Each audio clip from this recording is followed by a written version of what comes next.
to speak. This is the music you need to listen to. These are the trends you need to do, right? And so we do them. Me too. I do it too. We do them, and we're like, cool. All I gotta do is this trend, and then I'll be accepted. All I gotta do is look like this, and then I'll be accepted. So we do the thing. And then we tell this thing, hey, I did it. Am I in? Did I figure it out? And then this next thing is like, nah, sis. See, you're trying to do this trend, but that was last Tuesday. We're on to Thursday now. Catch up. How many of you have ever felt like you couldn't catch up with whatever was supposed to be trendy and cool? Ooh, some of you are liars. Thank you. Thank you for your honesty. Thank you for your honesty. Yeah. And so here, at least, you know, hi, my name's Kate, and I'm gonna throw myself right on under the bus. The very first thing we do when we wake up is we check our phones, just to make sure we didn't miss anything interesting in the 4 to 6 hours that we were asleep.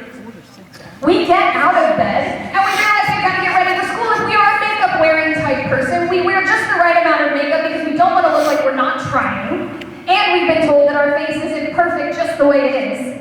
Which it is, by the way. So we put on the right makeup, make sure you wear it right, but don't put too much because you don't want to look like you're trying too hard. We put on clothes that make us fit in just enough, but also make us stand out just enough because too much of either of them is a bad thing. You get to school, you gotta walk tall, walk proud. You're Sasha Fierce who don't need nobody, but don't be too manly, right? But also be kind, and be gentle, and be warm. Ooh, but don't be weak. Don't be weak. Make sure that you stand tall and proud and tough, but don't stand out. Yeah? Speak out. We want to hear your voice, ooh, but not too loud. Don't breathe wrong. Don't blink wrong. Don't look at this person. Make sure that you look at this person long enough because you don't want to come off rude, but don't look too long because then they get the wrong impression. Is this resonating with anyone?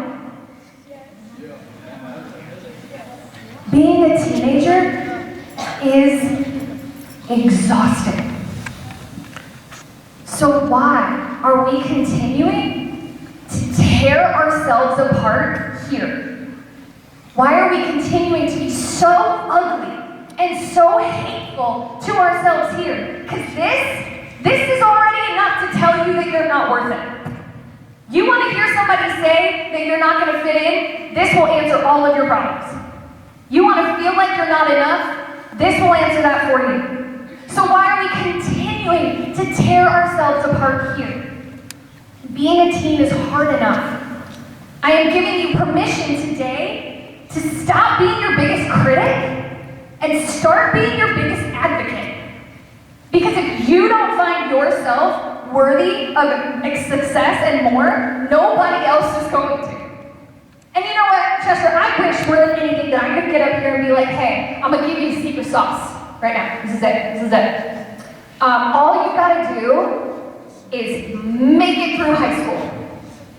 That's it.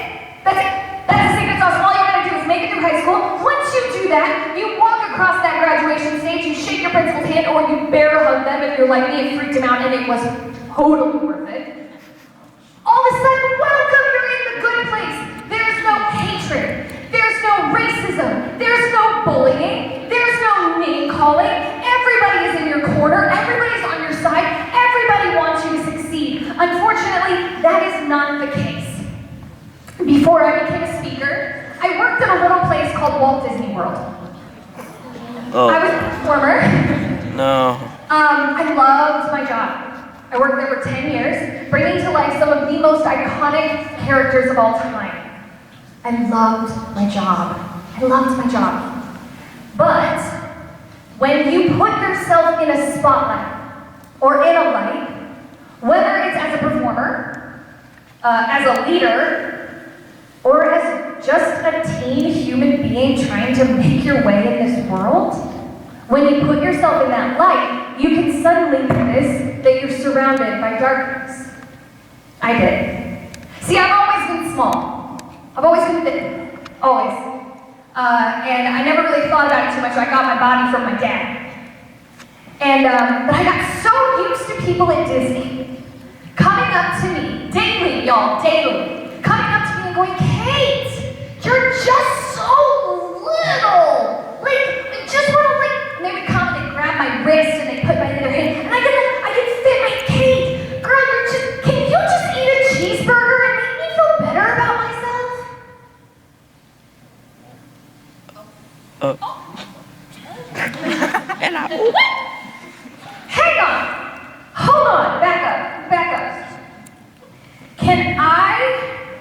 Can I eat a cheeseburger and make you, nah, sis. See, that's not how this works.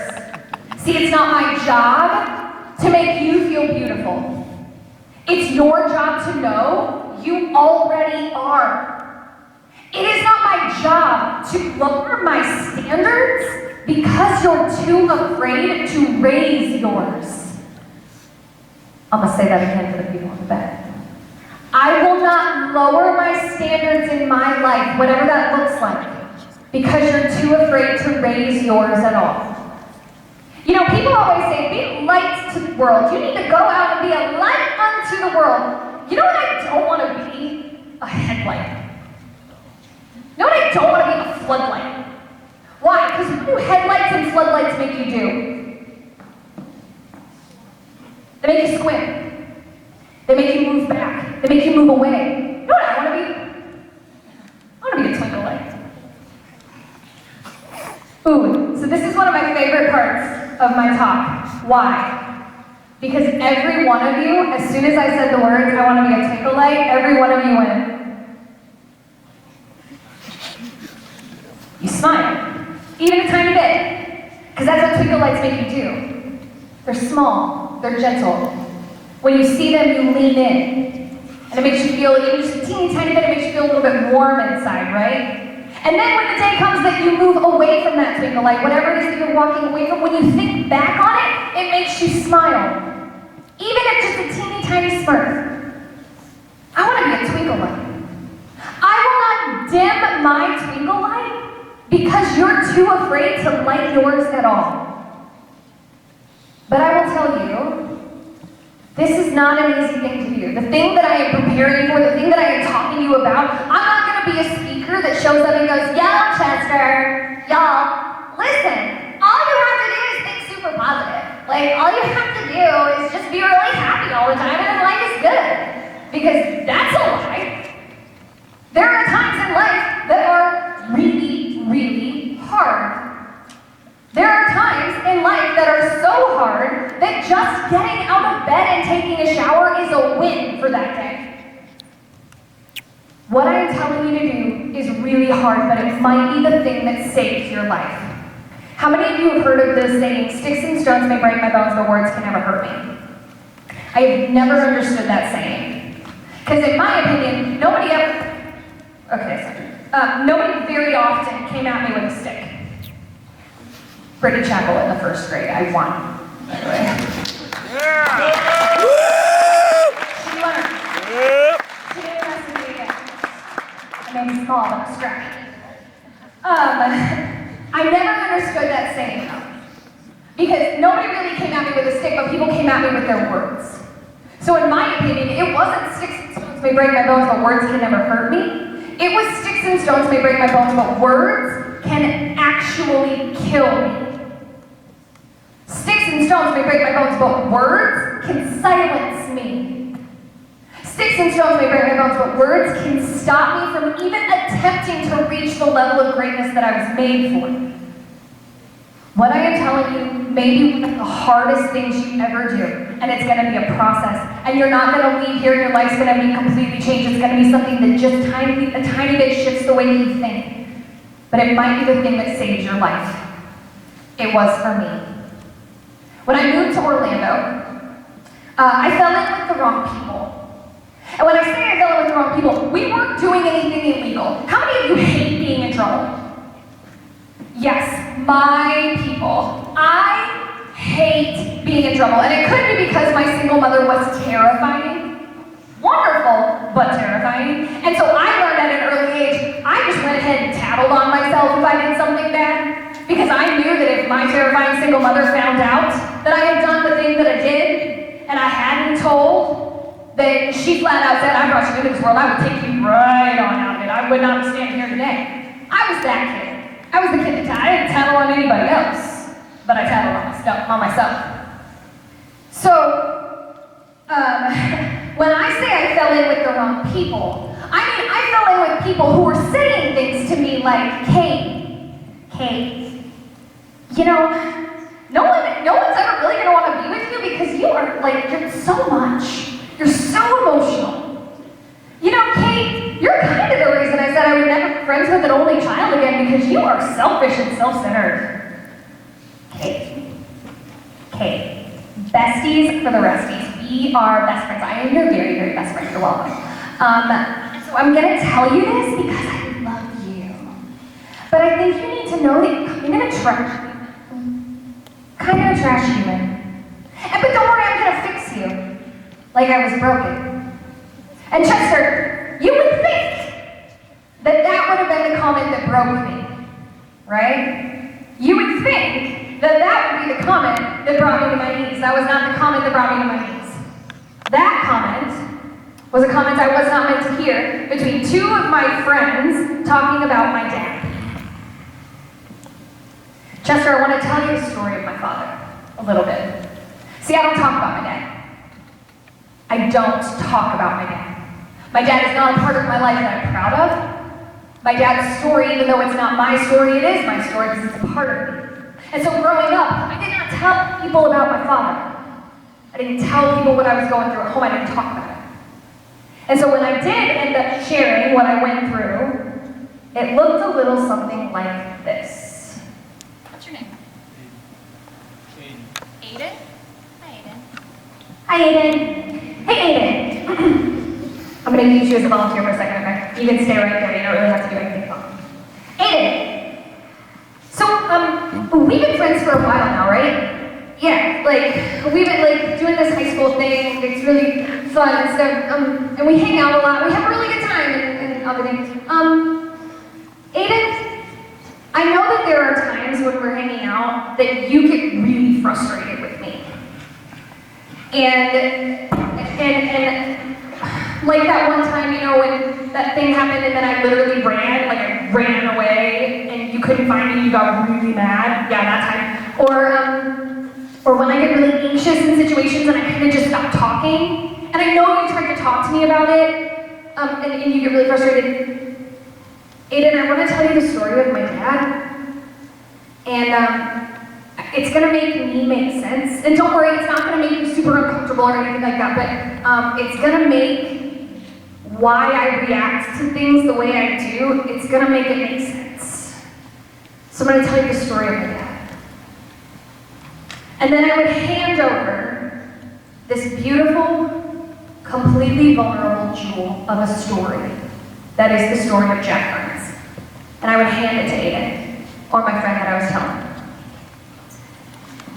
I walked in on a conversation between two people who did not know I could hear them. One of them said, well, you know about Kate and her dad, right? The other one said, no, what are you talking about? And the first one said, well, let's just say she's got serious issues.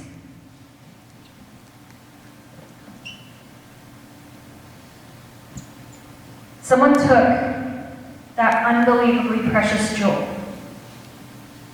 that vulnerable, beautiful jewel of my story, and threw it as hard as they could against a wall. And it shattered, and I shattered. That broke me. I ended up leaving work because I couldn't do my job anymore. I left work and I went home and I got in bed. And I called my mom. My mom lives in Missouri, where I'm originally from. I lived in Florida. I called my mom, and the only words that I could produce were, Mom, I have nothing. I'm empty. I am so empty. I don't think I can do this anymore. I think I'm done. And I didn't mean with Disney World, I meant done. I'm empty, Mom. I don't have anything else to give. And if you all haven't picked up on it, I am a very happy person. I am the type of person who can have a full-on conversation if I'm really bored with a folding chair. I am that person. I am the person who tries to fake laugh at something and then it turns into a real laugh, and then I realize that my fake laugh has turned into a real laugh, which makes me laugh harder to the point that I start to cry, and then I realize no one around me knows why I'm laughing hysterically. That's me. I am that person. So for me to say things like, I am empty, I don't have anything left to give, I think I'm done, meant that something very, very serious was happening. And my mom, my sweet angel baby child of a terrifying mother, she said, Katie, I love you. And I will get on a plane to Orlando right now if I need to, but this is not my daughter. I don't know who this person is that I'm talking to. This isn't how I raised you to handle hard situations and hard conversations. You've been through worse. So I'm gonna give you a minute and handle it, but I need you to call me back when you're ready to sound like my daughter again. And she hung up. Chester, in that moment, I was completely alone. 100% completely alone. Nobody was showing up at my door with Ben and Jerry's and a Nicholas Sparks movie. Nobody was texting me saying, oh my God, Kate, did you know that I love you and that you're my bestie forever and that my life is so good because you're in it, XOXO, emoji, emoji, emoji. None of that. My phone was silent. Everything was silent. And I laid in that bed and I said, okay, I have two options and two options only. I can lay in this bed until I physically die, which will take a while because I was well fed. Or I can get up and find one thing to find joy in. Not two, not 10, one. And I'll tell you what, I did something in the middle. That night, I allowed myself to be so unbelievably not okay. That was the night that I learned, did you know that it is possible to cry so much that you can't produce tears anymore? Yes, you know that? I didn't know that until that night. It was a wild sensation. I felt that pain in my core, past my core, to my